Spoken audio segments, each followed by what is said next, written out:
क्या आप भारतीय स्वतंत्रता आंदोलन में गीता के योगदान के विषय में जानते हैं? चलिए अब जानते हैं। महात्मा गांधी।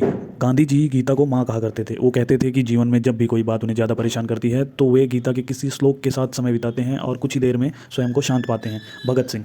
ये भगत सिंह को कहा जाता है कि ये नास्तिक थे, लेकिन इस लेख को खूब प्रचार प्रसार किया जाता है ये दिखाने के लिए कि भगत सिंह का अध्यात्म या धर्म से कोई संबंध नहीं था। लेकिन ये बात कम ही लोग को पता है कि जेल में भी गीता उनके साथ ही थी। वे उसका पाठ करते थे। उनकी गीता के प्रति आज भी उनके जन्म स्थान पर बने संग्रहालय में मौजूद है। राम प्रसाद बिस्मिल। उनके बारे में बताया जाता है कि वो जेल में भी संध्या आरती किया करते थे। वह वैदिक मंत्रों का उच्चारण करते हुए फांसी को चढ़ गए थे। चंद्रशेखर आजाद और उनके साथी। आंदोलन के दिनों में प्रेरणा हेतु वे सभी गीता का पाठ किया करते थे। भारतीय दर्शन का अध्ययन भी करते थे। राजेंद्र नाथ लाहिड़ी। भगत सिंह के साथी, जिन्हें काकोरी कांड का मास्टरमाइंड कहा जाता है। इनके साथ जुड़ा एक प्रसिद्ध किस्सा है कि कैसे जब उन्हें फांसी की सजा देने के लिए जेलर पहुंचे तो भी वो गीता पाठ हुआ और व्यायाम कर रहे थे। मदन लाल ढींगरा। देश भर के युवाओं में आज़ादी का जोश भरने में इनका बड़ा योगदान था। खुद भगत सिंह भी उन्हें अपना आदर्श मानते थे। बताया जाता है कि उन्हें गीता से इतना प्रेम था कि वे अपने हाथ में गीता लिए ही फांसी को चढ़ गए। खुदीराम बोस।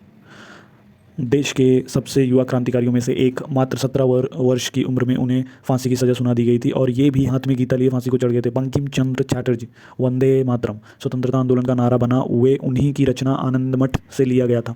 जीवन भर उन्हें गीता से प्रेरणा मिली और अपने आखिरी दिनों में गीता व श्री कृष्ण के जीवन पर पुस्तक लिखी। लोकमान्य तिलक। अंग्रेजों ने इन्हें फादर ऑफ इंडियन अनरेस्ट कहकर बुलाया। इन्होंने स्वयं गीता पर एक पुस्तक लिखी और ये भी कहा कि उनके हिसाब से देश के लिए बहुत महत्वपूर्ण है कि यहाँ के प्रत्येक नागरिक गीता को पढ़ें और समझें। ये सूची दोस्तों बहुत आगे तक जाती है, लेकिन हमने कुछ ऐसे नाम आपके सामने रखने का प्रयास किया है जिनके जीवन की बहुत सी बातें प्रसिद्ध हैं, लेकिन उनका गीता के लिए प्रेम प्रसिद्ध नहीं है।